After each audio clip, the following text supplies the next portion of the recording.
Hello दोस्तों, I hope कि आप सब अच्छे होंगे। तो चलते हैं अपने अगले टॉपिक पे। आज हम टॉपिक लेके आए हैं कक्षा 10 के लिए विज्ञान का टॉपिक लेके आए हैं जो साइंस है।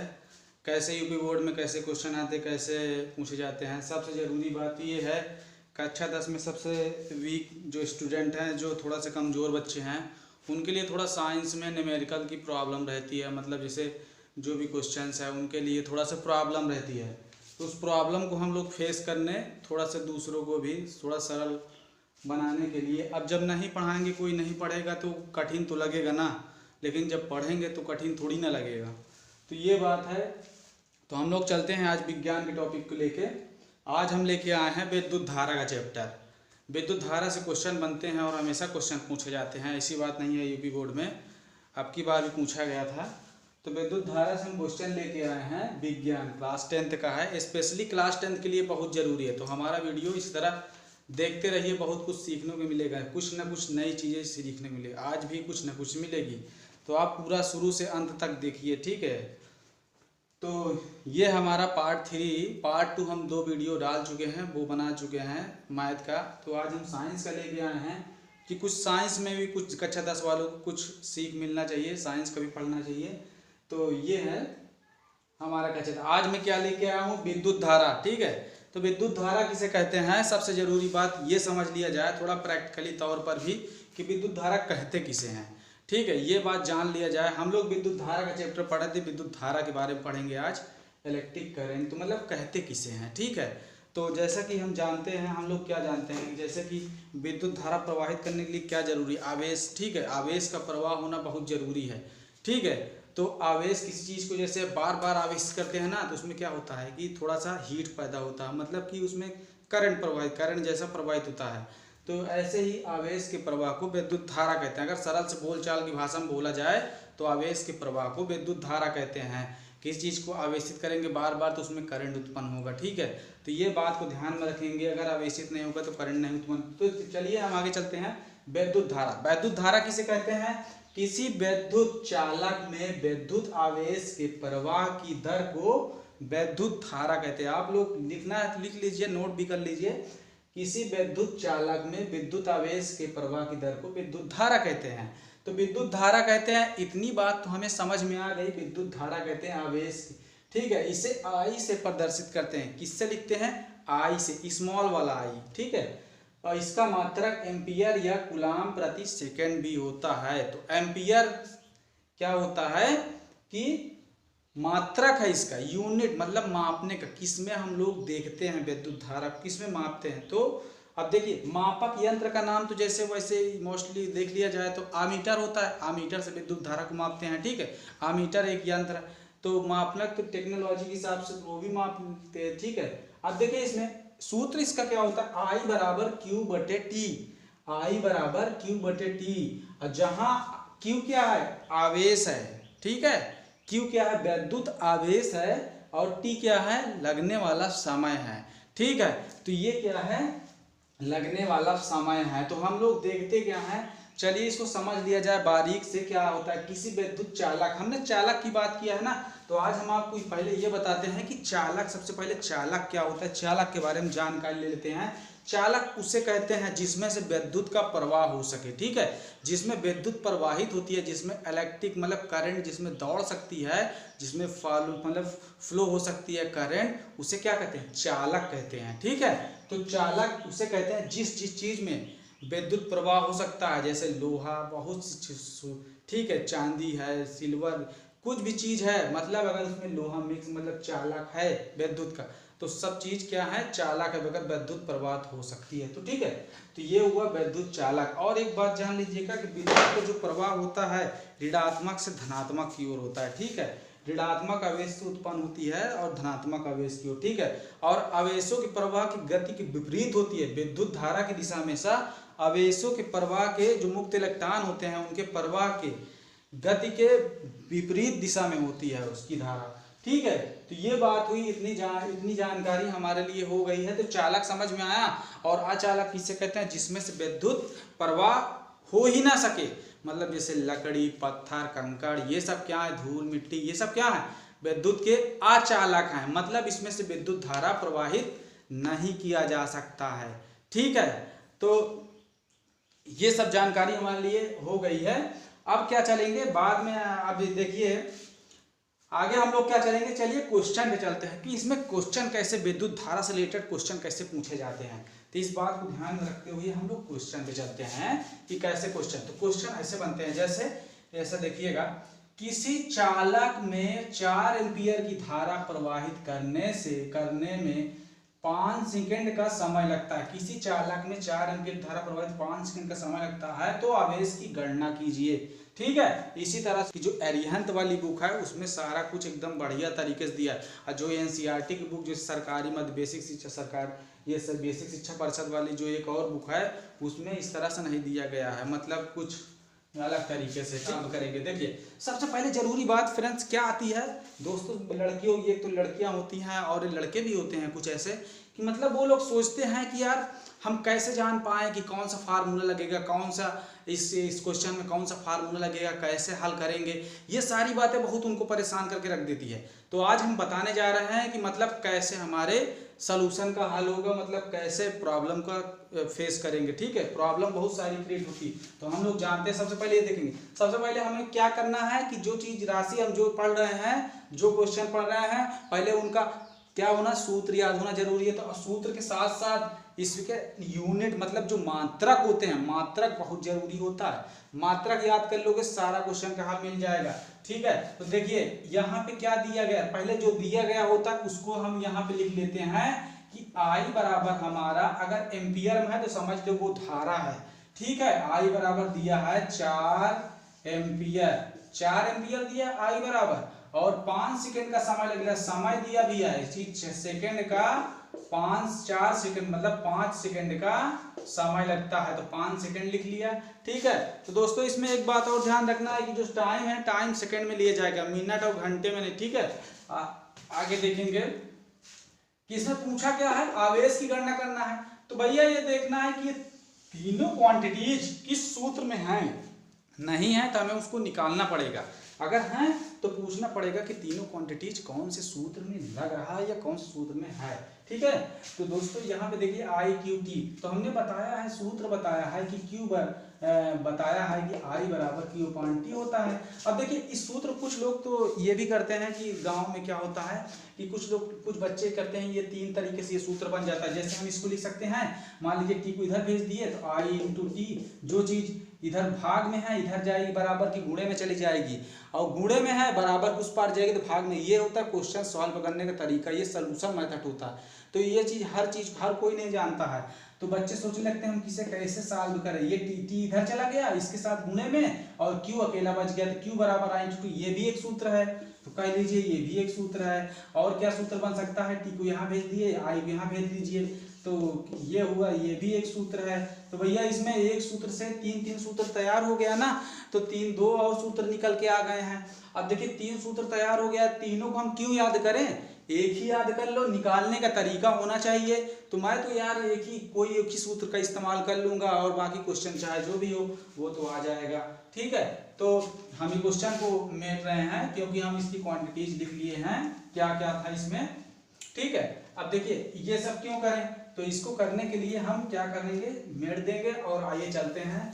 अब देखिए 4 एम्पियर की धारा दिया था ना, 4 एम्पियर I के नीचे लिख लो 4 एम्पियर, Q बराबर क्या दिया है, Q तो निकालना है हमें, और T का मान दिया है 5, जिसकी जगह जो बराबर मान दिया उसी की जगह रखना है। 4 दिया I बराबर, Q का मान नहीं दिया, तो Q का मान T की जगह 5 रखा है, 5 रख दीजिए। देखिए ये भाग में है, इधर आइएगा तो गुणे में हो जाएगा, अच्छा ये गुणे में हो जाएगा, और Q बराबर 4 पंचे कितना हुआ भैया, 20 हुआ।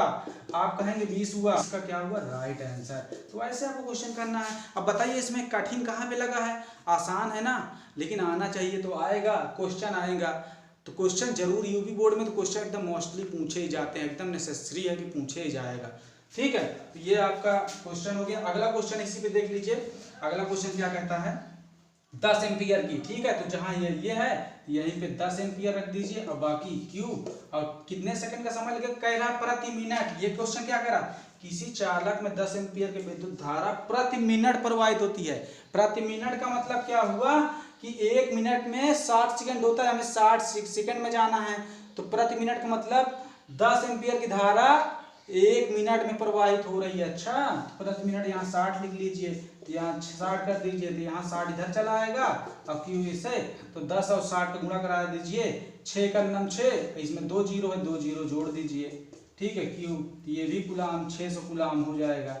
ये भी तुम्हारा आंसर है, ये भी हमारा आंसर हो गया। ठीक है दोस्तों, तो ये आपके समझ में आई होप कि आ गया होगा, नहीं आएगा तो आप कमेंट बॉक्स में लिख दीजिए। प्रभाव उत्पन्न होते हैं, आपने देखा होगा, ऐसा मोस्टली देखा होगा कि विद्युत धारा में क्या होता है, थोड़ा सा खिंचाव, खींचने का गुण, मतलब लोगों, मतलब किसी पदार्थ को आकर्षित करने का गुण पाया जाता है कि जैसे ही मतलब उसके पास कुछ ले जाओ या उसको टच किया तो आकर्षित करने का गुण। तो मतलब कि क्या कह रहा है कि पदार्थ का वह गुण जिसके कारण विद्युत तथा चुंबकीय प्रभाव उत्पन्न होता है। तो विद्युत भी रहेगी, मतलब विद्युत और चुंबकीय प्रभाव, विद्युत और चुंबकीय प्रभाव मतलब खिंचाव का गुण भी और विद्युत करंट भी प्रवाहित होगी, तो उसे क्या कहेंगे, आवेश, मतलब उसमें आवेश है। ठीक है, इसे कहेंगे आवेश है। ठीक है, तो आवेश, ठीक है, तो इसे क्या कहते हैं, इसे क्यू से प्रदर्शित करते हैं। अच्छा, इसे क्यू से प्रदर्शित करते हैं। इसका मात्रक क्या होता है, लिख लीजिएगा, मात्रक होता है कूलाम, मात्रक होता है कूलाम।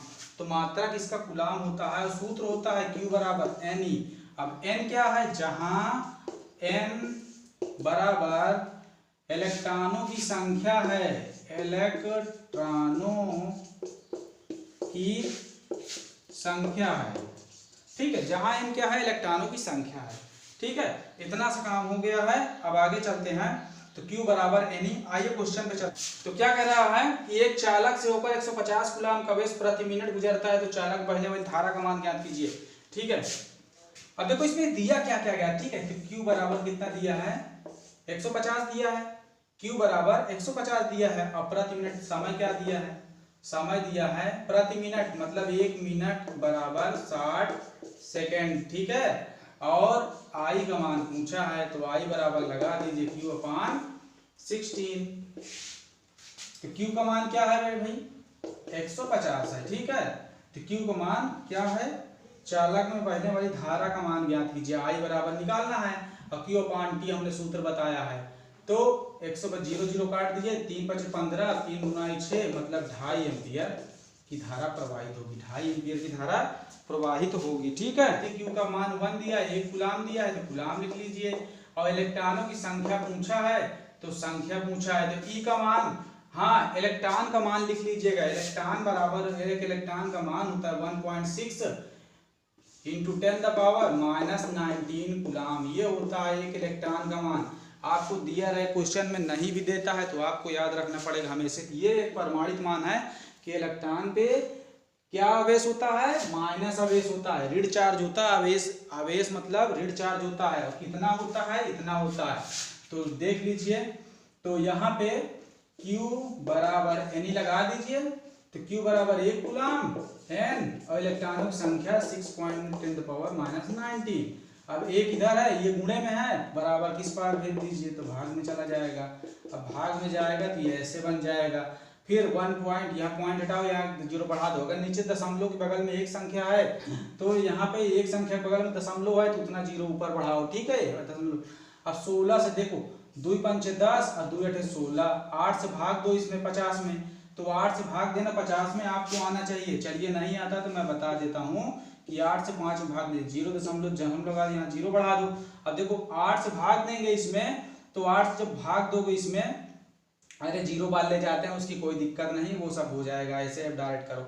8 से भाग दोगे इसमें तो कितना होगा, 8 छांग 48 होगा, 48 यहाँ आएगा, फिर 2 बचेगा, फिर 8 दूना कितना हो, फिर 0 बढ़ाओगे, 8 दूना 16 होगा, फिर यहाँ 4 बचेगा, फिर 0 बढ़ा दो, 8 पंचे 40, मतलब आंसर कितना आया, 0.625 इंटू 10 द पावर। ये जो पावर है, अगर माइनस में घात नीचे है, ऊपर जाएगी तो प्लस में हो जाएगी घात, यहाँ प्लस का 19।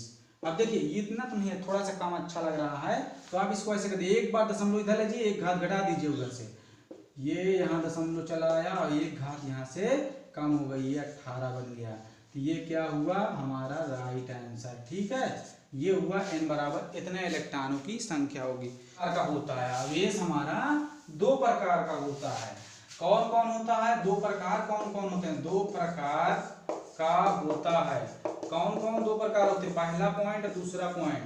तो ये होता है धनावेश, धनावेश, और दूसरा होता है ऋणावेश, ऋणावेश। दूसरा होता है ऋणावेश होता है। तो धनावेश और ऋणावेश तो हम बारीक से समझाएंगे कि आप कभी भूलेंगे नहीं।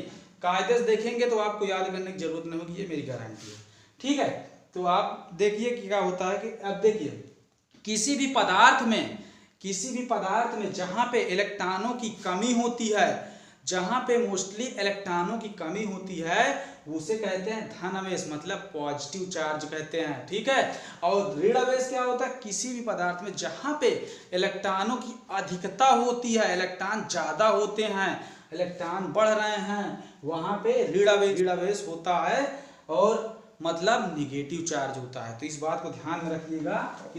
अब देखिए दोस्तों, इसमें क्या लिखा गया है कि विद्युत विभव, विद्युत विभव किसे कहेंगे? आप इसको देखिए, विद्युत विभव कहेंगे किसे? ठीक है, एकांक धनावेश को अनंत से विद्युत क्षेत्र में स्थित किसी बिंदु तक लाने में किए गए कार्य को इस बिंदु का विद्युत विभव कहते हैं। आप एक बात जान लीजिए कि विद्युत विभव एकांक धनावेश को, मतलब कोई धनावेश है को अनंत से मतलब जिसका कोई अंत, मतलब अनंत से लाने में विद्युत क्षेत्र में स्थित किसी बिंदु तक, विद्युत क्षेत्र में स्थित कोई बिंदु है, अनंत से, मान लीजिए ये अनंत से विद्युत क्षेत्र में स्थित कोई बिंदु है, यहां तक लाने में जो कार्य किया जाएगा उसी को कहते हैं विद्युत विभव। मतलब एकांक धनावेश को अनंत से किसी विद्युत क्षेत्र में स्थित किसी बिंदु तक लाने में जो कार्य किया जाएगा उसे कहेंगे विद्युत विभव। इसे क्या कहते हैं? इसे V से प्रदर्शित करते हैं। ठीक है, इसे V से प्रदर्शित करते हैं। ठीक है, विद्युत विभव का मात्रक क्या होता है? यहाँ पे लिख लीजिएगा, मात्रक होता है वोल्ट। ठीक है, मात्रक होता है वोल्ट। वोल्ट इसका मात्रक होता है। अन्य मात्रक भी होता है, जैसे यहाँ से लिख लीजिए कार का मात्रक जूल होता है, और यहाँ से Q का मात्रक कूलाम होता है। ठीक है, जूल प्रति कूलाम भी होता है विद्युत विभव का मात्रक। ये बात जान लीजिए। ठीक है, तो इस पे भी क्वेश्चन बनते हैं, तो इसीलिए हमने क्वेश्चन को नोट करके रखा है कि क्वेश्चन कैसे बनते हैं। एक इलेक्ट्रॉन को अनंत से किसी बिंदु तक लाने में किया गया कार्य कितना है? 64 जूल है। एक इलेक्ट्रॉन को अनंत से किसी बिंदु तक लाने में किया गया कार्य 64 जूल है। तो उस बिंदु पर विभव की गणना कीजिए। तो उस बिंदु पर विद्युत विभव की गणना कीजिए। आपको गणना करना है उस बिंदु पर विद्युत विभव कितना है। तो पहले हमने बताया ना कि आपको क्या क्या दिया गया है, सबसे पहले वही जानिए। यहाँ पे एक इलेक्ट्रॉन है, मतलब उसे इलेक्ट्रॉनों की संख्या बताया है कि एक इलेक्ट्रॉन है, और किसी बिंदु तक लाने में किया गया क्या W क्या है? 64 है। ठीक है, और उस बिंदु पर विभव पूछा है, तो V पूछा है। तो हम सोचेंगे यार ऐसा कोई सूत्र तो नहीं है जिसमें ये तीनों हैं एक साथ, तो ऐसा तो हमें दिमाग लगाना पड़ेगा। अब देखिए V और W मिल गया, हमें किसकी जरूरत है? Q की जरूरत है। अगर Q मिल जाए तो सारा मैटर ही खत्म हो जाए। तो Q हम कहाँ से लाएंगे, ये चीज हम देखेंगे। तो मैंने पिछला वाला पीछे जो सूत्र बताया था Q बराबर NE, यहाँ से हम Q का मान निकाल सकते हैं। तो Q बराबर ये हुआ, इलेक्ट्रॉन कितने हैं? 1 है, और इलेक्ट्रॉन का मान क्या होता है? हमने बताया ना 1.6 × 10⁻⁻19 होता है। तो अब देखिए इन दोनों को गुणा करा देंगे, एक का कोई मतलब नहीं है, कोई फर्क नहीं पड़ता है, एक से गुणा करा देंगे। Q बराबर 1.6 × 10⁻⁻19 कूलाम। ये तुम्हारा क्या हुआ कि Q का मान आ गया। अब Q का मान आ गया, अपने सूत्र में वैल्यू पुटअप कर दीजिए। तो V बराबर W/Q ये हो गया। अब W का मान क्या है कि 64 है, 64 W का मान इतना जूल है। अब बटे क्या होगा? Q का मान 1.6 × 10⁻⁻19। ठीक है, तो दशमलव हटाएंगे, यहाँ 0 बढ़ा देंगे, 640 हो गया। अब भाग दे दीजिए 16 से 64 में, तो थोड़ा पहाड़ा वगैरह आना चाहिए। देखिए न्यूमेरिकल में क्या होता है कि जोड़ घटाना बहुत कम मिलता है, केवल गुणा और भाग आपका स्ट्रांग होना चाहिए। तो गुणा भाग स्ट्रांग करने के लिए सबसे पहले छोटी छोटी चीज़ें बारीक से जानना बहुत ज़रूरी है। इसीलिए हाई स्कूल में गांव के बच्चे डायरेक्ट हाई स्कूल में कोचिंग करते हैं, इसीलिए उनकी प्रॉब्लम बहुत होती है, बहुत प्रॉब्लम फेस करना पड़ता है, कोचिंग में बहुत प्रॉब्लम फेस करना पड़ता है। कोई यहाँ का बच्चा, कोई वहाँ का बच्चा, यहाँ ये नहीं पढ़ाया गया, वहाँ ये नहीं पढ़ाया गया, ये सब कुछ देख के चलना पड़ता है। तो यहाँ दशमलव हटाएंगे या जीरो बढ़ाएंगे। 16 को यहाँ भाग दीजिए, 16 चौके 64 और एक जीरो है, तो यहाँ कितना आ जाएगा 40 आया। हाँ 40 आया। अब यहाँ से जो 10 का पावर माइनस 19 है ना, ये ऊपर जाएगा, जब ये ऊपर जाएगा तो प्लस का 19 हो जाएगा। ठीक है, प्लस का 19 हो जाएगा। तो ये हमारा क्या आया, इतना वोल्ट आया। ठीक है, विभव का मात्रा क्या मतलब विभव क्या आया, इतना वोल्ट विभव आया। तो ये हमारा आंसर हो जाएगा दोस्तों। तो ऐसे तो देखिए दोस्तों, अब क्या करना है, अब आपको ये चीज करना है कि जैसे हम बता देंगे विद्युत विभवांतर, चलिए इसके बारे में जिक्र कर लेते हैं थोड़ा सा कि विद्युत विभवांतर होता क्या है। ठीक है, तो विद्युत विभवांतर कहेंगे किसे, देखिए किसी धारावाही विद्युत परिपथ में दो बिंदुओं के बीच, किसी धारावाही, कोई धारावाही विद्युत परिपथ, सबसे पहले परिपथ क्या होता है आप ये जान लीजिए। परिपथ वो होता है जिसमें प्लस और माइनस चार्ज होता है, उसे क्या कहते हैं, परिपथ। जैसे बैटरी में क्या होता है, प्लस और माइनस चार्ज होता है ना, तो वो क्या है, एक परिपथ है जिसमें धारा प्लस और माइनस चार्ज। ठीक है। अब देखिए किसी धारावाही परिपथ, विद्युत परिपथ में दो बिंदुओं के बीच एकांक धनावेश को किसी एक बिंदु से दूसरे बिंदु तक लाने में, एक बिंदु से दूसरे बिंदु तक लाने में जो कार्य किया जाता है उसे विद्युत विभवांतर, यानी कि दोनों विभव, दोनों बिंदुओं के विभव के बीच का जो अंतर होता है ना, डिफरेंस, कॉमन, उसे कहते हैं विद्युत विभवांतर।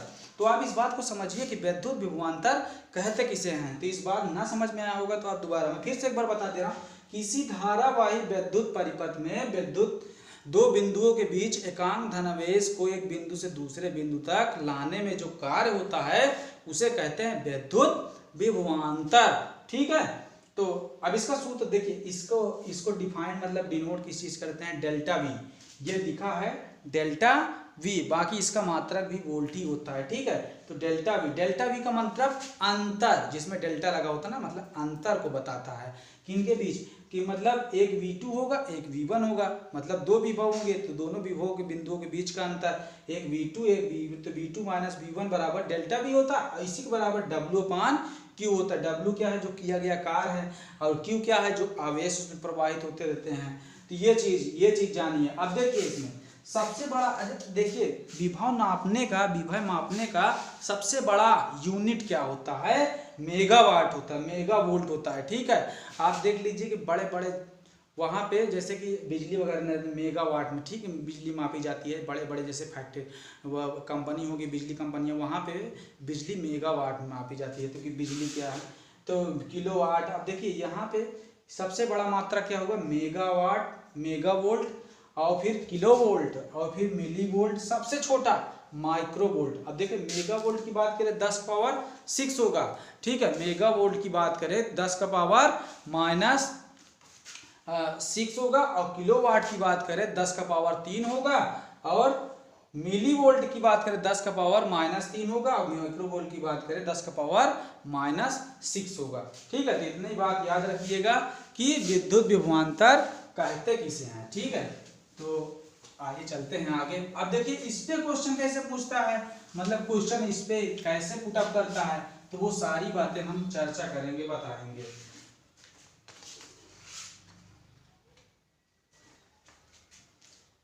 क्वेश्चन 10 कूलम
देखिए दोस्तों, अब क्या पूछ रहा है, क्वेश्चन कैसे पुट अप होगा, मतलब यूपी बोर्ड की परीक्षा में क्वेश्चन कैसे पुट अप होगा, वो वाली बात आप ये देखेंगे।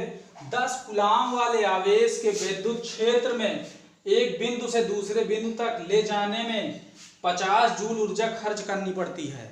ठीक है, 50 जूल ऊर्जा खर्च करनी पड़ती है। यदि पहले बिंदु पर विभव 10 वोल्ट है तो दूसरे बिंदु पर विभव क्या होगा। तो सबसे पहले हमने कहा ना कि क्वेश्चन में हम ऐसे नहीं पहचान सकते कौन सा सूत्र लगे, क्या लगे, क्या यूनिट दी गई है। सबसे पहले उसकी यूनिट देखिए कि इसमें क्या क्या मतलब यूनिट दी गई है। तो देख लीजिए कि Q का मान इसमें दिया है 10 कूलाम, ठीक है। और क्या दिया है, जो W का मान दिया है कितने जूल, 50 जूल दिया गया है, ठीक है। और पहले बिंदु का जो विभव है वो क्या दिया गया, 10 वोल्ट दिया गया है, ठीक है, 10 वोल्ट दिया गया। ये सब कुछ दिया गया, हमसे पूछा है दूसरे बिंदु पर विभव कितना होगा। तो चलते हैं हम अपने क्वेश्चन की ओर, सॉल्यूशन कि इसका सॉल्यूशन कैसे होगा। तो हम क्वेश्चन को मेट देते हैं, आप लिखना हो तो लिख सकते हैं, ठीक है। तो हम क्वेश्चन को सफा में क्लियर कर रहे हैं कि मतलब कितना होगा। तो चलिए चलते हैं आगे।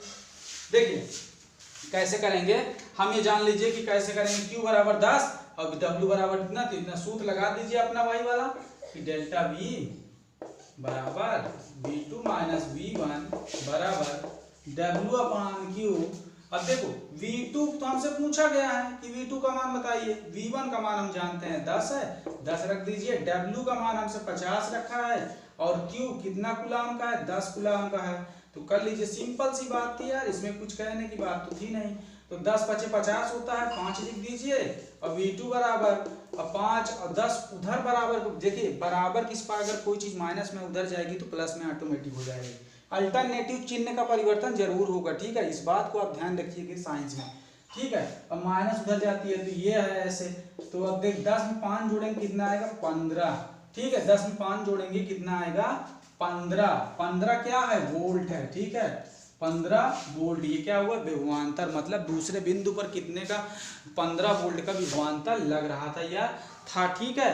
तो दोस्तों आज के लिए साइंस में इतना ही, हमने इतना ही पढ़ा दिया, बहुत है। तो आपके छोटे छोटी प्रॉब्लम जैसे कि गुणा भाग जोड़ घटाना, तो हम इसको भी लेके आएंगे, छोटी छोटी प्रॉब्लम दूर। ये है कि बस आप अगली बार जब मैं वीडियो लेके आऊँगा तो कुछ अलग तो जरूर होगा जो आप नहीं जानते होंगे और ना ही पढ़े होंगे, ठीक है, ना ही जानते होंगे। तो मैं कुछ अलग जरूर हट के लेके आऊँगा कि आपकी कमजोरी, आपकी सलूशन का पूरा प्रॉब्लम का सलूशन रहेगा। ऐसी बात नहीं कि केवल बोर्ड परीक्षाओं के लिए हैं ये मतलब कुछ ना कुछ साइंस, मतलब जो विद्युत विभव से है, मात्रा का सूत्र है, इस तरह की चीज़ें कॉम्पिटिटिव एग्जाम में पूछता है, जो तैयारी करते हैं इसमें भी पूछता है, one day exam, competitive SS हर जगह पूछता है, मतलब जो साइंस रिलेटेड क्वेश्चन आते हैं। तो ठीक है, ऐसी बात नहीं है। तो ये आपके लिए फायदेमंद की चीज़ें हैं, क्लास वाइज है तब भी ठीक है, नहीं है तब भी ठीक है, उनके लिए भी ठीक है, ठीक है। तो जैसे हमारी कोशिश रही, वीडियो में अगर कोई गलती है कोई तो उसके लिए सॉरी, माफ़ करना, ठीक है। अब आगे देखिए कि हमारी बस आपका इसी तरह सपोर्ट चाहिए और इस तरह बनाए रखिए। बस ये है कि आप वीडियो लगातार देखिए और थोड़ा सा हमारे वीडियो को शेयर कर दीजिए करिए कि इतना मेहनत लगती है बनाने में, तो थोड़ा सा आप इस बात को फील कर सकते हैं अगर खुद आप एक यूट्यूबर हैं तो इस बात को समझिए, थोड़ा शेयर कीजिए और थोड़ा सा सब्सक्राइब चैनल करवा दीजिए, ठीक है। तो thank you watching for my video, my channel, ठीक है, जय हिंद।